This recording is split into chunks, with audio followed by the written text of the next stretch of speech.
بسم الله الرحمن الرحيم waxaa idin leeyahay dhamaantiin jimco wanaagsan waa maalmo jimco ah bisha December ama bisha 12 ay tahay 8 bisha waxaynu halkan ku bilaabaynaa ama ku soo jirnay maadadii Elements of Transportation Engineering balse waxaynu bilaabaynaa chapter 2 ama chapterka labaad ama cutubka labaad cutubkan waxaynu uga hadli doonaa mid kamid ah jabtarada ama cutubiyada ugu muhiimsan ee road design waa geometric design waa mid kamid ah jabtarada ugu muhiimsan ee lagu barto maadada highway engineering ama particularly markii laga hadlayo road design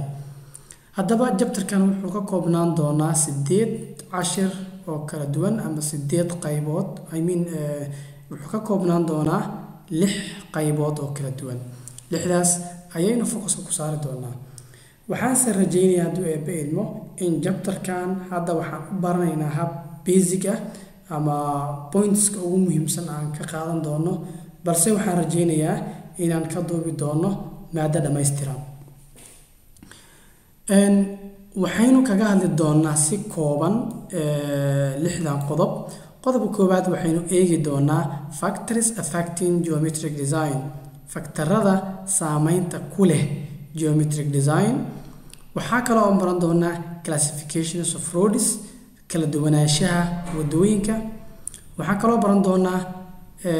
waxa loo yaqaan cross section elements waxaa kaloo baran doonaa side distance elements waxaa kaloo baran doonaa horizontal alignment and vertical alignment ugu dambeynna waxaynu arki doonaa intersections isgoosyada haddaba intaan u gudagelin qaybaha kala duwan ee ku saabsan yahay chapterkan geometric design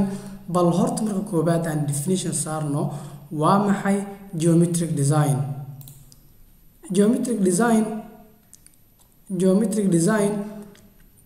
is the elements of the road which are visible to the road users يعني waxaa laga wadaa geometric design waxyaabaha ama ashyaada u muuqanayo road userska gawaarida iyo dadka iyo cid walba wadada isticmaalayso elementyada ama ashyaada u muuqanayso highwayga ama wadada ah ayaa la dhahaa geometric design yani waxa soo hoosgalayo wadadii ku muuqatay marshabeediyadii cabskii waxyaabahaas oo dhan ayaa la yiraahdaa aan hore u socono road geometric provides optimal efficiency in traffic operation with the maximum safety or at a reasonable cost يعني geometric design ka wuxuu provide garaya ama wuxuu keenaa waxa loo yaqaan optimum efficient in a traffic operation يعني haqabtirka ugu fiicnaa ee isticmaalka wadada يعني traffic operation ka ugu fiicnaa ee efficiency-ga baahidi dhan maxaa la jiray socodka qulqulka gawaarida iyo dadka iyo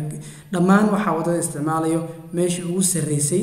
ayuu tilmaamaa waxaa kaloo tilmaamaa with a maximum safety wuxuu kaloo uu sameeyaa markii geometric design si fiican loo sameeyo ama lagu qeexaa ama qeexitaanadiisa kamid ah inuu leeyahay wax loo yaqaano maximum safety yani badbaadada ugu muhiimsan oo in uu dib uu ka imaano wadadii la dhisay ayuu tilmaamaa geometric design at reasonable cost iyo qarash ama cost macquul ah inuu ku baxo meesha haddii geometric uu khaldamo oo si khaldan loo dhiso waxaa dhici karto in cost aan lagu talagelin uu imaado marka at reasonable cost marka si fiican loo design garay geometric design cost-gii qiimihii loogu talagalay ayuu ku dhismayaa okay ana hore u socono every road user wants to reach his destination safety and shortest possible time يعني qof walba oo wadada isticmaalaya ama baabuur ha isticmaalo ama baaskiil ha isticmaalo ama kareta ha isticmaalo ama haba luwaye waxa uu u baahan yahay inuu gaaro destinationkiisa meeshuu u socday inuu ku gaaro hab nabadgelyo ah iyo shortest possible time iyo waqtiga uu yani waqti yar qof walba oo wada isticmaalaya wuxuu jecel yahay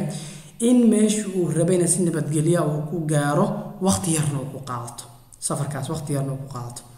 okay in order to fulfill that taas marka requirement-ga si loo buuxiyo yani shortest way iyo safety shortest time iyo safety in la buuxiyo yani waa physical features of the road such as pavement width waxa loo yaqaano width of formation roadway and curves etc play major role while the design of road yani labadaas arrimood ee hore aan ku soo sheegnay markii la jaangooyo ama la fiiriyo yani waxa role weyn ka qaato in arrinkaas hirgasho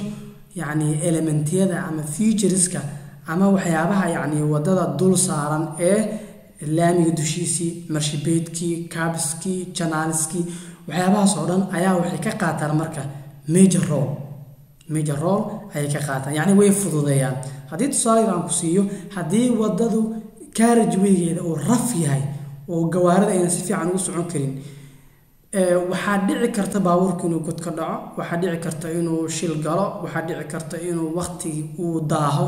marka ma full garaynayo in nabadgelyana uu ku baxo qofka uu ku taga meeshuu rabay waqti koobanna uu ku tago marka featureskaas meesha ka muuqdo wixii lagu design garan lahaa marka waa geometric design. The success and failure of road construction depends mostly upon the physical features of the road. يعني in design uu successful noqdo ama construction ki dhismihi uu successful noqdo lagu guuleysto waxay ku xiran tahay mostly inta badan markii la design garanayo wadada yani physical features keeda design pavement la design garayo maxaa la yidhi ina design garayo horizontal and vertical curves keedi sub elevation la design garayo yani all parts of geometric design. haddii aan hore u socdo the proper geometric design will help in reduction of accidents and their severity. Yes marka in geometric design oo proper la sameeyo yani geometric design saxan in la sameeyo wuxuu caawiyaa inuu yareeyo accidentyada shiralka inuu yareeyo muhiimada waa intaas. marka waxaan fahminay hadda waa maxay geometric design iyo ahmiyadda uu leeyahay. okay aan hore u socono marka part 1 waxaan kaga hadli doonaa factors affecting geometric design marka darsigan waxaan ku hadli doonaa yani factorada saameynta kula geometric designka waxa uu kala qaybin doonaa laba qaybood major factors iyo minor factors. major factors ayaan darsigan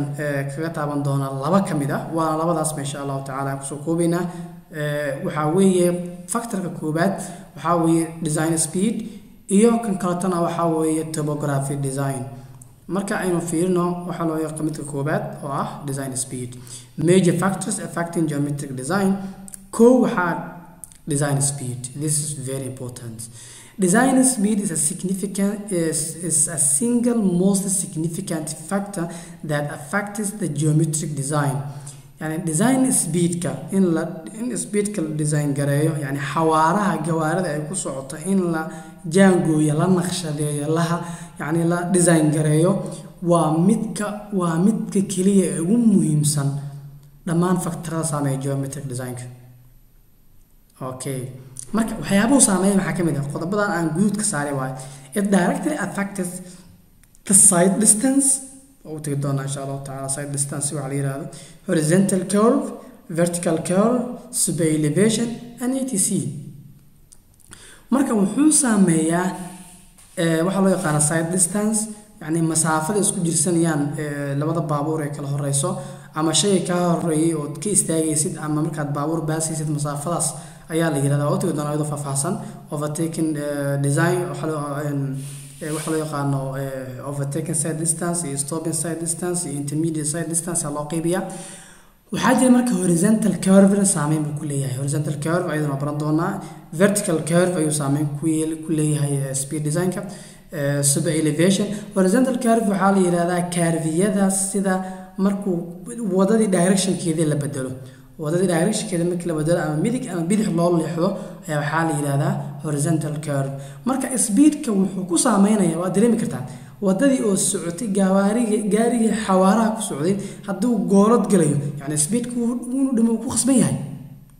midig ama bidix baa u leexdo wax kasta ha sababaan oo tagi doona iyadoo 10 laakiin speedki inuu dhimo ku khasban yahay gaariga ama cid ka soo socotay baaskiilka all road users ama vehicles. vertical design vertical curves waxaa la curve-yada wadada markii hoos baabuurku hoobanayo ama uu dalacaad korayo waxaa la vertical curves haddii baabuurka speed xawaaro uu 50 ku socday ama 60 ku socday haddii meel sheeb ama hoos ama god uu galayo uu ku khasban yahay inuu dhimo speedka ama uu meel koro oo dalacaad uu fuulayana uu ku khasban yahay inuu dhimo speedka so elevation waxaa la sameeyaa markii horizontal curveska la taan gareynayo saa u leexanayo gooladaas dhinaca outerka ayaa kor loo qaadaa iyadoo hoos loo dhigay dhanka innerka kaas ayaa sub elevation la yiraahdaa okay marka waxaan filayaa inaad fahamteen faktarada saameynta uu ku leeyahay speedka since the speed of vehicle is vary since the speed of vehicle vary with the driver terrain and etc a design speed is adopted for all geometric design maadaama design speed ka ay ku kala duwan yihiin gawaarida ama ay yani darawalka wadaba noqoto ama dabeecadda maxaa la jiray dhulka terrain waxa topography of the land ama dhulka yani topography ama kala sareynta dhulka ayaa waxa loo yaqaan terrain marka taas ayaa waxa keentay marka kala duwanaanshaha maxaa la jiray sheeg design speed waxa loo yaqaan geometric design oo marka laga hadlayo design speed okay aan hore socono design speed is divided maxay design speed marka halkan aan fiirino marka this is very important qodobka waa definition ama qeexitaankii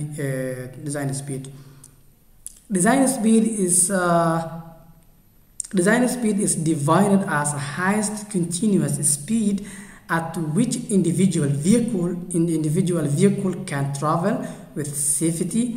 on a highway when weather conditions are conducive. Okay, what is design speed? This is very important.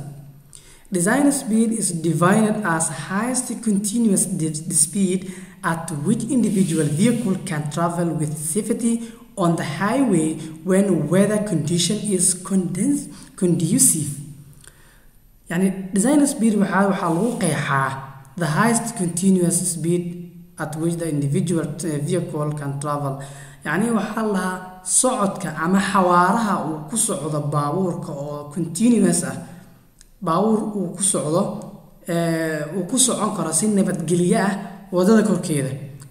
marka ay tahay weatherka ama cimiladuna ay tahay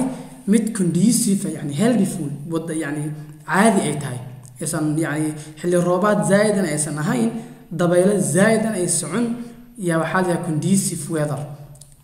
famisa marka waxa weeye the highest continuous speed xawaari ugu sareeyay oo u fiicnaa uu ku socon karo gaari uu ku soconay si nabadgelyo ah uu ku dul soconayo wadada ayadoo xaaladda weatherka ama cimiladuna ay tahay mid friendly ah yani mid cimiladuna ay fiican tahay kaas ayaa waxa la yiraahdaa design speed hadu waa xawaara si Soomaaliya waa garanaysaa xawaara maxaa la yiraahdaa yani waa orodka gaariga uu ku soconayo wadada korkeeda asoo nabadgelyo ah mar ay cimiladu ay wanaagsan tahay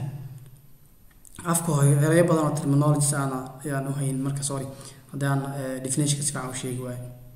okay marka waxaan filayaa inaad fahamteen design speed yani waxyaabaha uu saameynta ku leeyahay qeexitaanadiisa halkaas aan ka gudbo waan soo koobaya aan hore socdo marka major factorski waxaa qodobka labaad marka topography ama terrain topography waa midka labaad factorka labaad saameynta ku yeesho geometric design this is very important asagana qodobka labaad is this how one next important factor that affects the geometric design is a topography. Topography waa factorka labaad ee ugu muhiimsan ee saameeyo geometric design. It's easier to construct a road with the required standards for a plain terrain. يعني way sahlan tahay in la dhiso wadada markii terrainka uu yahay mid plan ah maxaa laga wadaa yani markii wadada kala sareynteeda uu yahay mid smooth ah yani oo siman dhul siman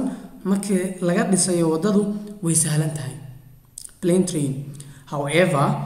for a given design speed ayadoo la isisiiyay design yani wadada baabuur wuxuu ku socon karaa 50 60 70 yani specific design speed ayadoo la siiyay the construction cost increase multiform yani wuxuu construction costiga wuu ziyaadaa qaab kala duwan ayuu u ziyaadaa with the gradient of the terrain with the gradient and the terrain yani slope-ka iyo kala sarreynta dhulka ayaa ku sababi karto in uu kor u kaco cost-gii loogu talagalay in lagu dhiso wadada. Therefore, sidaa darteed, geometric design standards are different for the different terrain to keep the cost of construction and time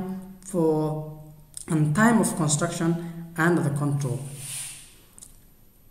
marka wuxuu ku yiri sidaa darteed geometric design standardska yani standardka ama codeska geometric design way ku kala duwanaan karaan kala duwanaanshaha yani terrain yani kala sareynta dhulka si uu keep gareeyo ama uu hayo the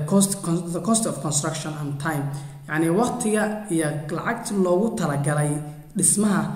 ayaa wuxuu u sameeyaa under control. yani hadii aan ku soo koobo يعني maadaama wadada ay soo galaan curves ama horizontal curve ama vertical curve design speed na la isisiiyay oo waxa weeye wadadaas curves ka soo galaan design speed loogu talagalay la siiyay 15 waxaan rabaa sheeg 50 40 60 whatever ay tahay ba geometric design marka si proper loo sameeyo waxa dhacayso in la control speed cast construction cost of construction and time of construction.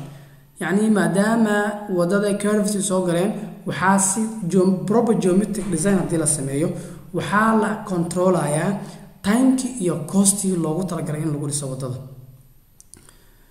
intaas ayaan ku soo koobayaa darsigeenan. Assalaamu calaykum wa rahmatullaahi wa barakaatuh.